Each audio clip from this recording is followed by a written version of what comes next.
Good morning. Welcome to the Unitarian Universalist Church of Kent. We are a spiritual community that seeks to be diverse and inclusive as we inspire love, work for justice, and grow together in community. I am Lori Merkin-McGee, and I am leading worship this morning.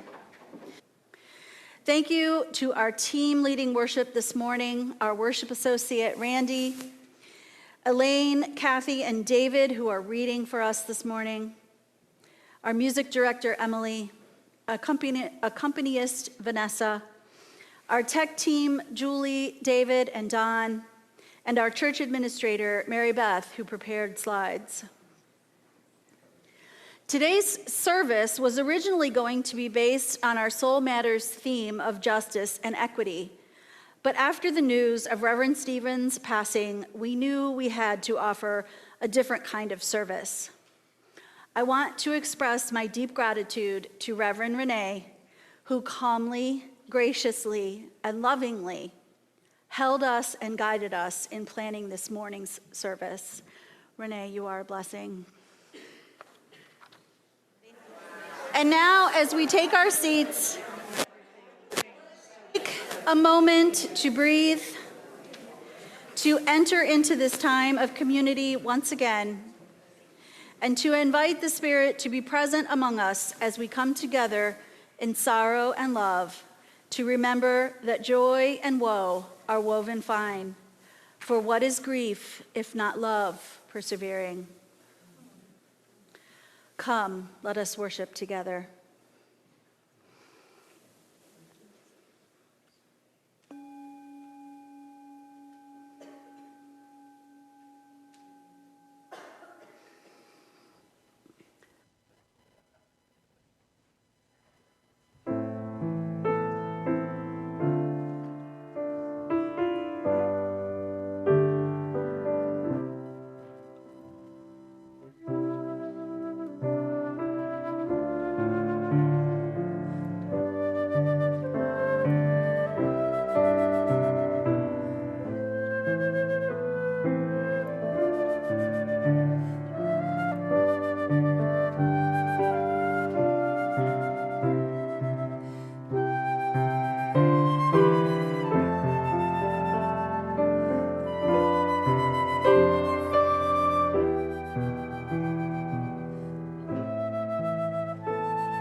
When I heard the hard news of Reverend Stephen's passing, I felt I needed to write. And so I wrote in my journal these words.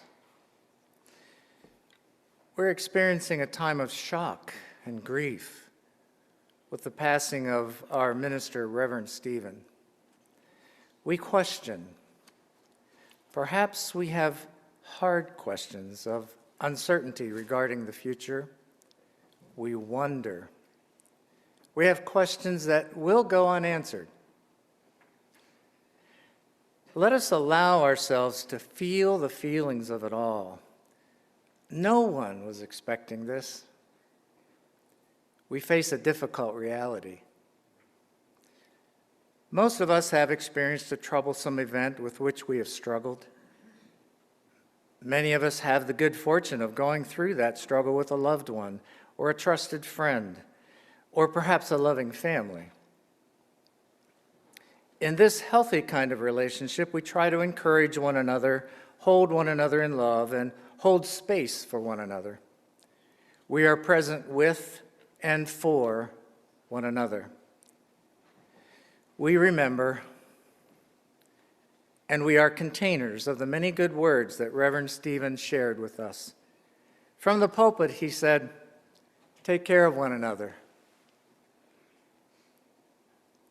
I received that from him as a type of commission.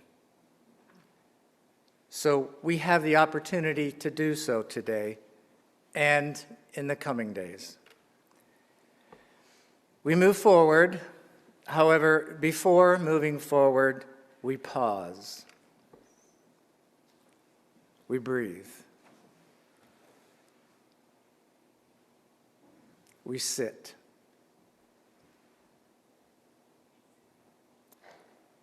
We wonder. We receive.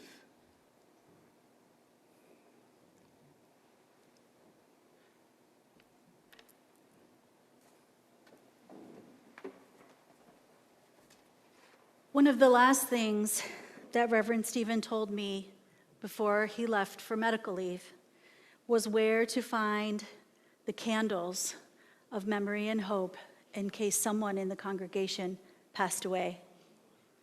Neither of us ever considered that we would be lighting one for him. So we light our candle today and for the entire month of February in remembrance of our beloved minister, in gratitude for all the gifts he gave us, and in love for him and each other.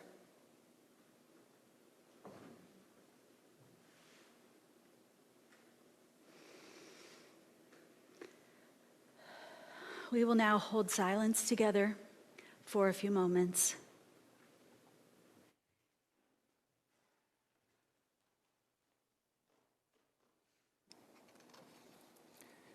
As Unitarian Universalists, we light a flame within a chalice to unite us in worship. It reminds us of our ongoing search for the light of truth within us and among us. The chalice is also a light to guide us on our shared journey, and we remember that we are all interconnected in the great web of existence of which we are each a beloved part.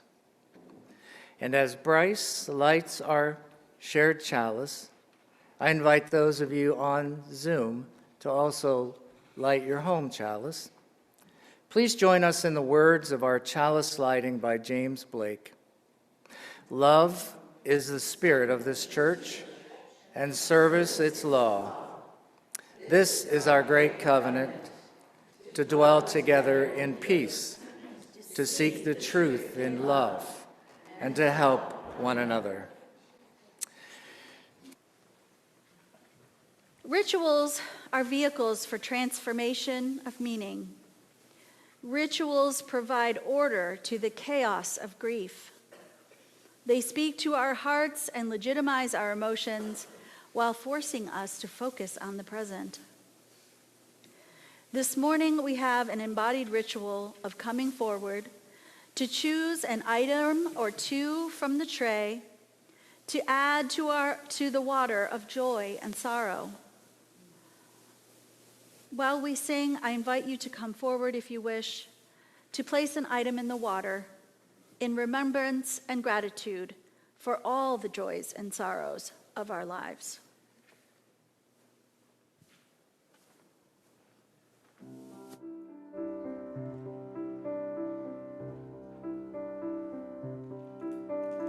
There is a love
Each week, we set aside time to bear witness to the joys and sorrows of our lives, to share what is on our hearts and minds.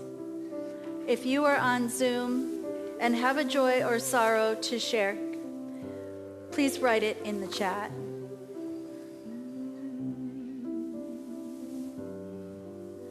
Thank you.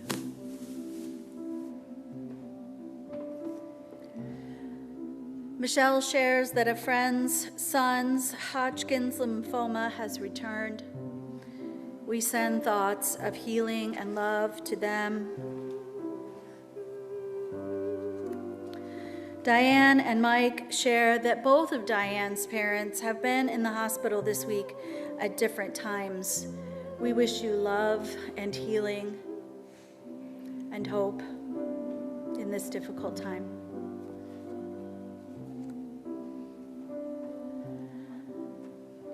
Stephen's family shares their love and prayers.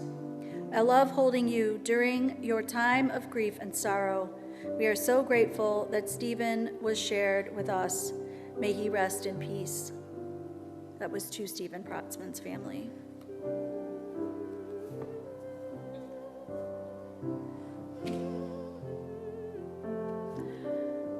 I invite you now to speak the names of those you hold in your hearts this morning into this sacred space.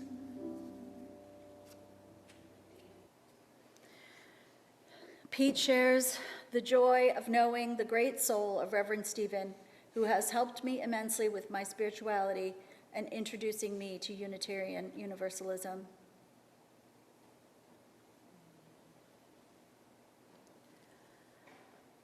For all of those names spoken aloud and those we hold in the silent sanctuary of our hearts, we give grateful thanks.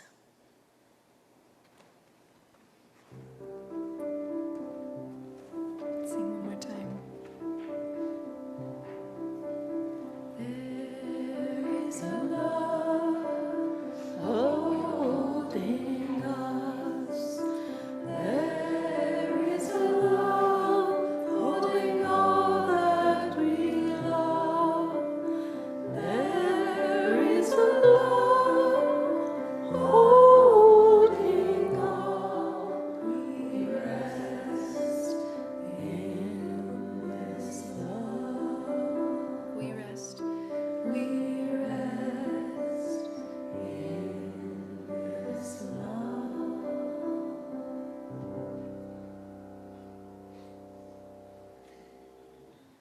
Please join me now in the spirit of prayer.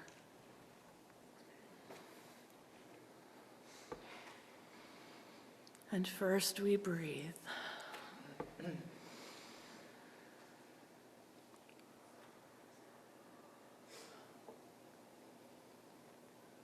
Spirit of life, shine upon us today. We need your light. This week has reminded us of the fragility of life, reminds us of our own mortality. It has reminded us of our relationship with loss and its connectedness between life and love.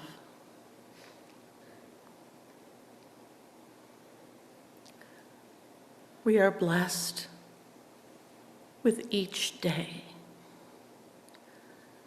never knowing its outcome, but living it to its depth and its breadth.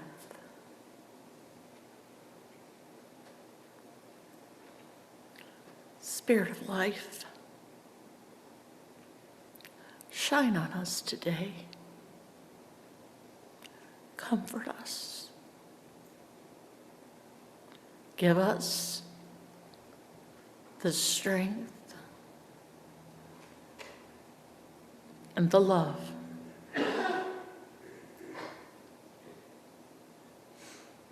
for life calls us on. Amen. May it be so. Blessed be.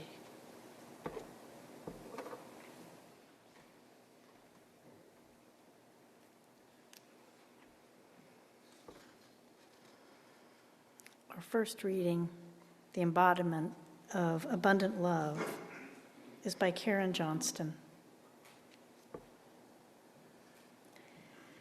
In our lived lives, family comes in different shapes and sizes and constellations. It is in this variety, this diversity, that our lives are made fuller and our individual selves made more whole.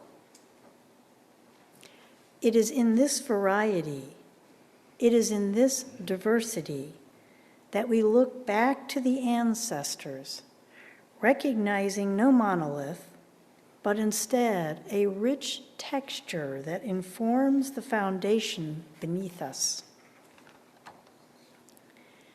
It is in this variety, it is in this diversity that we perceive forward to the future, choosing to be good ancestors ourselves rather than dutiful descendants.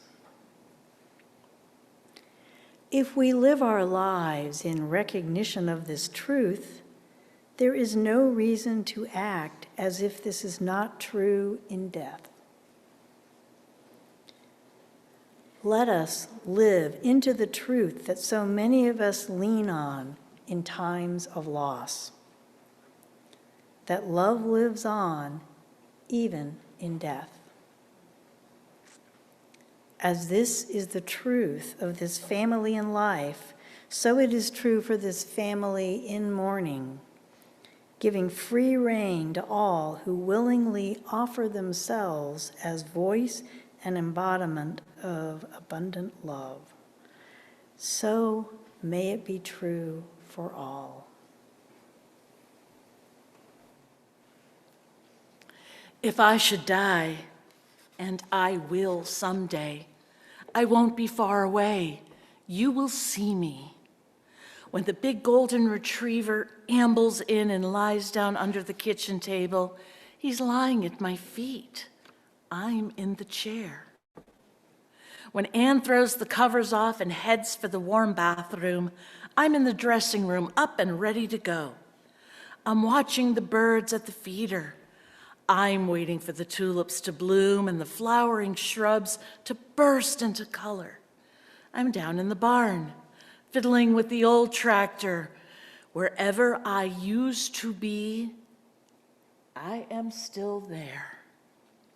Whatever I used to do, I still do it. You will see me. If I should die, and I will someday, I hope when it happens that I'm still in the game. When I was a child, I would daydream of being carried out on a stretcher while the cheerleaders wept. And of course, I would return to the conflict to even greater glory. I can't expect to return to play, but the game has been such fun. I won't leave right away. I'm still here. You will see me. My life has been a joyful banquet, plenty of frosting and cake, delectable appetizers, and nourishing and filling main courses. Note the order of the servings. Many friends at our table to share the feast, some still on the guest list, some have moved on. Where I sat, I am still sitting. Where I worked, I am still here. I am with those I love. I am with my family. I am with my dog. I am with my friends. No, I am too much a part of all of these things. If I should die, and I will someday, I won't be too far away. You will see me. This prayer, Psalm 23, has been recast in the language of love. by Kevin Tarsa. May I remember in this tender moment that love is my guide, always, shepherding me towards ways of openness and compassion. I have what I need, really, with love at my side, above me, below me, in front of me, behind me, inside every cell of me, love infused everywhere. Just when the weight of the world I inhabit threatens to drop me in place and press my hope down into the ground beneath me, love invites me to rest for a gentle while and leads the center of my soul to the quiet, still, restoring waters nearby that somehow I had not noticed. And so love, quietly, sets me once again on its tender and demanding path. Even when the walls close around me and the cries of death echo through untold corners, gripping my heart with fear and sadness, I know that all will be well, and I will be well when love whispers near me, glints at the corner of my eye, rests with gentle and persistent invitation upon my shoulders. Yes, love blesses me. Even as the sources and symbols of my pain look on, love blesses me from its infinite well, and I turn and notice that goodness and kindness and grace follow me everywhere, everywhere I go. I live in a house of love, love that will not let me go. I live in a house of love and always will. The following is by Elizabeth Stevens, Bearable Together. Psychological trauma is an affliction of the powerless. At the moment of trauma, the victim is rendered helpless by overwhelming force. When the force is that of nature, we speak of disasters. When the force is that of other human beings, we speak of atrocities. Traumatic events overwhelm the ordinary systems of care that give people a sense of control, connection, and meaning. Are you sitting down? These were not words I wanted to hear at the end of a day spent sheltering in place due to an active shooter in my small town, the second in 10 years. But I sat down, took a deep breath, and began my journey alongside the friends and family of one of the victims, alongside a congregation and a community that had experienced a terrifying, confusing, inexplicable loss. I also began a journey through my own trauma and grief. Traumatic experiences, by definition, make us feel overwhelmed, out of control, disconnected, and uncomprehending. Pain and grief are not pleasant feelings either. I'm often tempted to travel as fast as I can through these uncomfortable places, but trauma defies my attempts to rush. In the weeks and months following the shooting, I stayed in the midst of the pain by letting go of my need for control and tolerating the feelings of powerlessness. Healing wasn't an intellectual process, but an embodied unfolding. I gave myself the space to be baffled, brokenhearted, and to lament. I held space for other confused and grieving people, bearing witness to one another in love, and celebrating the miraculous ways that together we discovered a deeper resilience and a greater wisdom. The paradox is this. The only way I've been able to move through trauma, my own or those of the ones I love, is to sit and stay. When I create space for what is real, however incomprehensible and heartbreaking and unbearably painful, my spirit heals. When I do this in community, I discover a deeper wisdom and a greater resilience. Somehow the things that are too much to bear alone are bearable together. 5 years later, I got another call. Are you sitting down? This one came when I was a continent away, supporting my mother after my stepfather's death. Do you need me to come home? I asked. No, said the voice at the other end of the line, a member of our lay pastoral ministry team. You taught us how to do this. We'll sit and stay and hold space until you get back. This is Flor y Canto by Tanya Marquez. Nezahualcóyotl, an early 15th century scholar, poet, and ruler of the pre-Columbian city-state of Texcoco, writes, "Is it that we come in vain to live, to sprout over the earth? Let us leave at least flowers. Let us leave at least songs." I have been working as a hospital chaplain for almost 2 years now. During this time, I've had the honor to accompany people as they say goodbye to their loved ones and have prayed numerous times by the deathbed of a person. At their deathbed, patients are often wondering if their life was worth living, if their lives had meaning. This work has made me more aware of our mortality and of the ways in which humans connect and care for one another. One of the things I have noticed is that many of the encounters I have with patients turn into poems, the most available means of expressions for the emotions I felt. My Nahua ancestors thought about death a lot.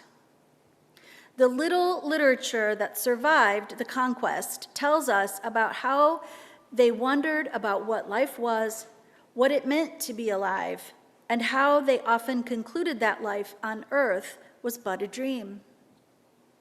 They also thought that the greatest mystery of life could only be captured in song and poetry, flor y canto, as they called it.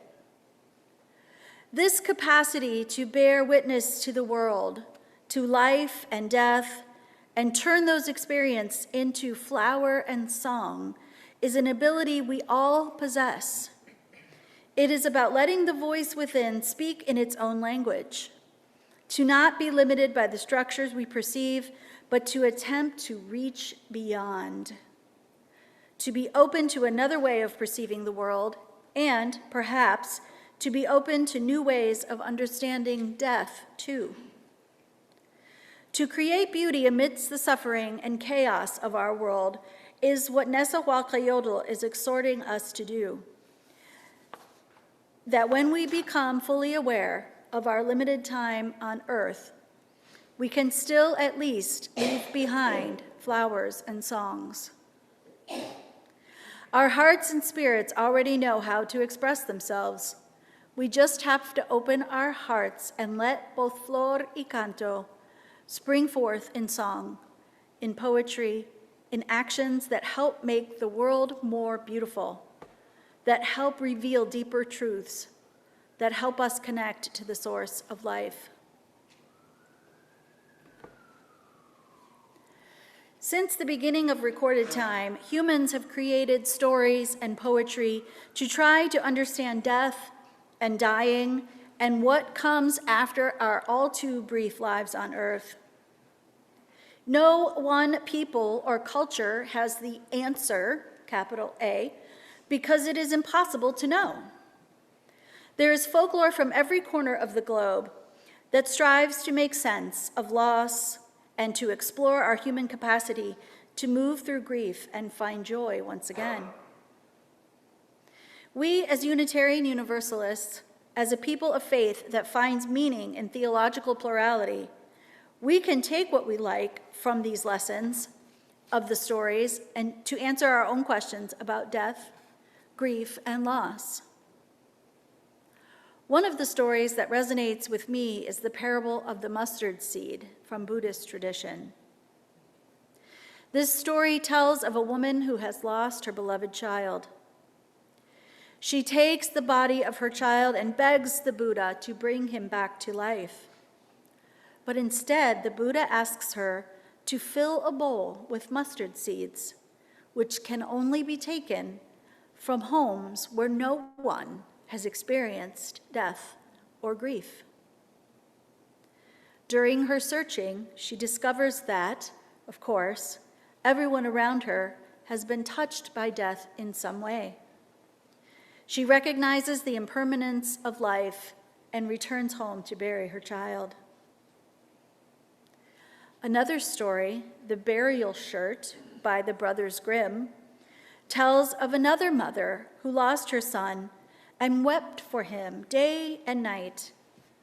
The spirit of the child visits her every night, and the two weep together until morning, the mother clutching the child's shirt all the while. After much time has passed, the child asks her to stop weeping because his shirt is soaked with tears and he cannot rest until it is dry. With the child's help, the mother recognizes that her time of grief is over and she is ready to move forward in life. Almost 6 years ago now, I went through what was probably the worst grief of my life.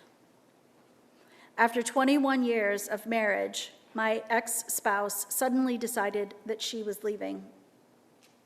There was little warning. She announced her plans, and in 2 weeks, she was gone. Words cannot express how awful it was. My whole world collapsed in on itself, and the vision I had had in my mind of what my future would look like was suddenly a black hole of nothingness. I only survived that terrible time through the love of family and friends who wouldn't let me go. Friends who kept on inviting me places, even though I often didn't go. Friends who texted me, who hugged me tightly, who simply sat with me in my grief. Those people are in this room. Because they aren't just friends. We aren't just friends. We are a family. I walked toward the pain, grief, and heartbreak because years of trauma therapy has taught me that the only way out is through. Slowly, ever so slowly, the sharp pain of loss eased. It became manageable.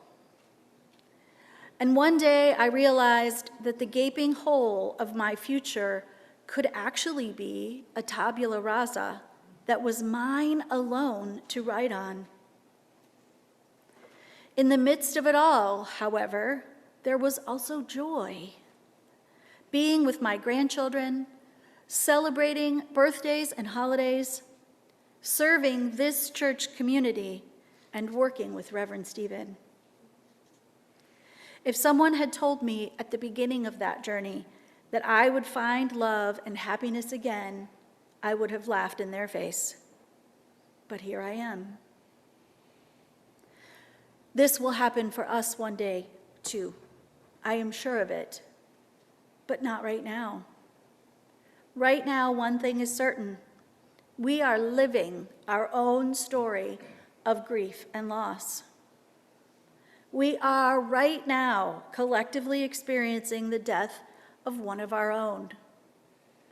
We cannot see the end of this story yet. Most likely we won't for some time. Walking alongside our grief is uncertainty, fear, anxiety about the future. We don't know where this path will take us. But one more thing is certain. We will get there together. And one day we will realize that there is joy in the journey. In the words of William Blake, "It is right it should be so. Man was made for joy and woe. And when this we rightly know, through the world we safely go. Joy and woe are woven fine, a clothing for the soul divine. Under every grief and pine runs a joy with silken twine. May we walk toward grief and not away. May we be able to see the joy woven through the threads of our grief. There is a love holding us, an abundant love that will never let us go. And as Reverend Stephen asked us to do, may we lean on each other in the coming weeks and months. I love you all. May it be so, and amen.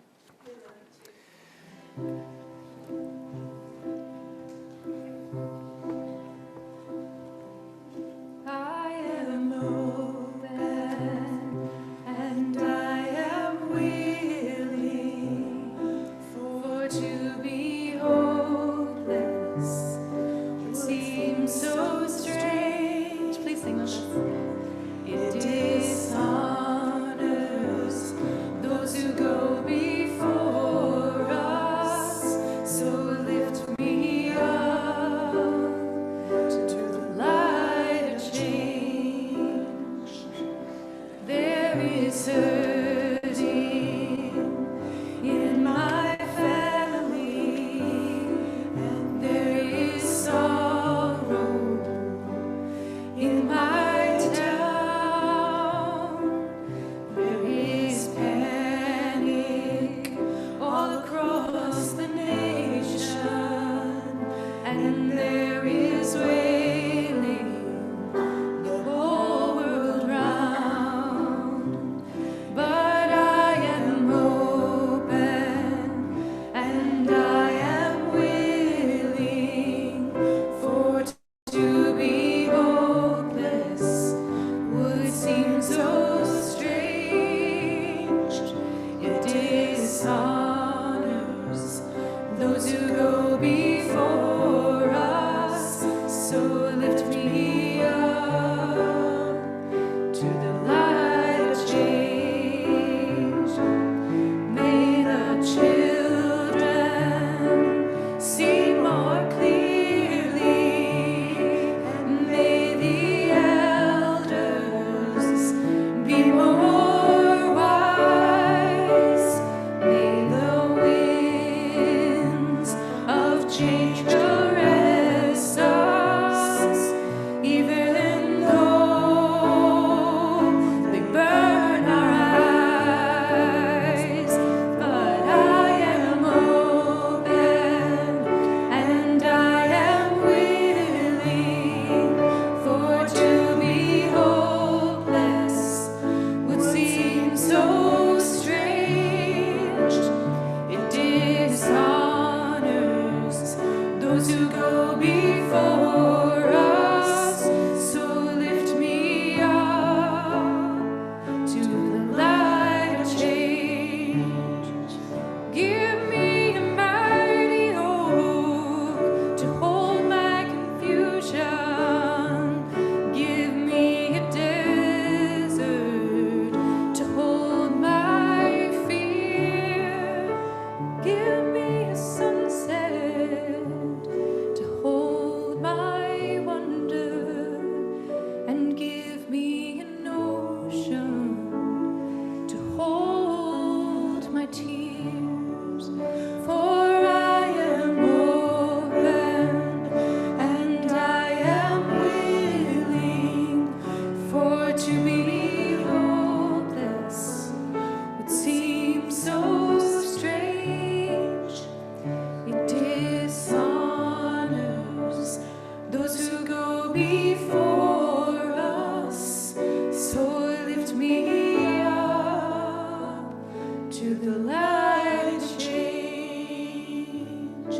Yes, sir, lift me up to the light of change.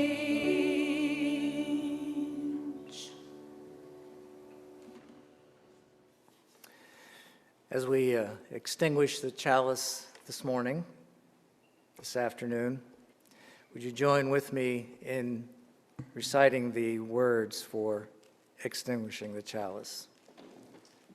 We extinguish this flame, but not the light of truth, the warmth of community, or the fire of commitment. May we carry these in our hearts and minds until we are together again.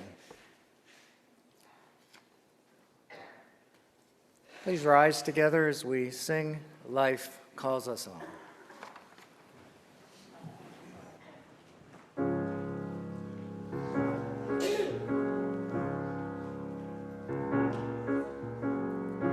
Here in reverence now we gather for the blessings we have known, with a pledge to one another that we journey not alone. Joy and sorrow make us wise, kin to all that lives and dies. Love calls us on. Love calls us on.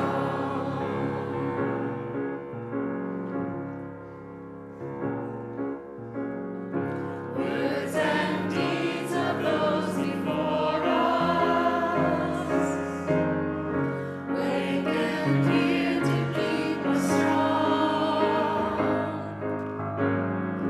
Blend our voices in the chorus of creation's living song. Courage bids us lift our eyes upward to the shining skies. Love calls us on.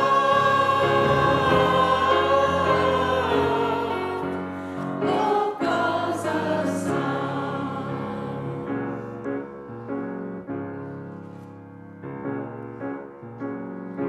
Loyal guides in love and duty,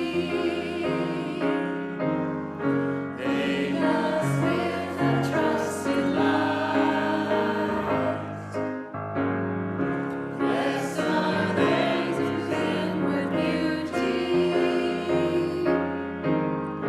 shows us path of truth and right.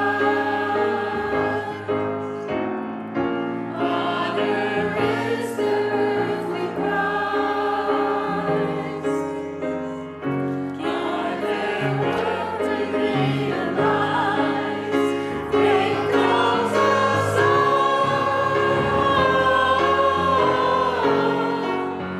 Faith calls us on.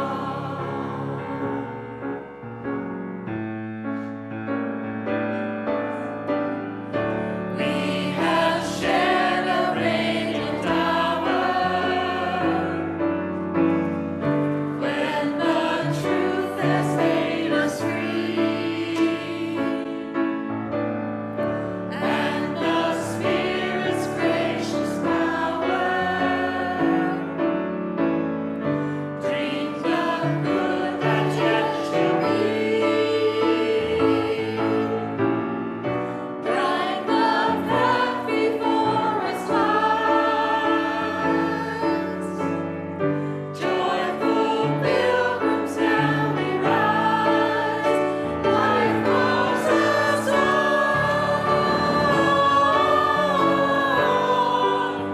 Life calls us on.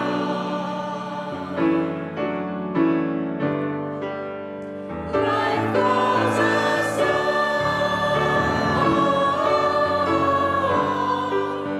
Life calls us on.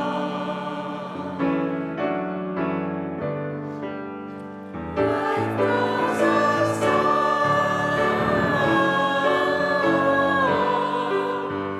Life calls us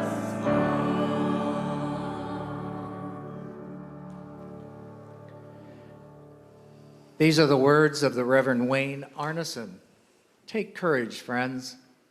The way is often hard, the path is never clear, and the stakes are very high.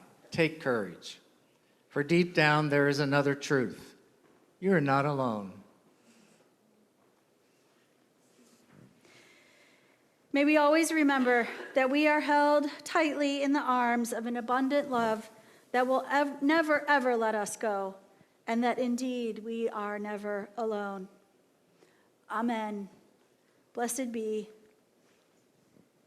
And I see love's light in you.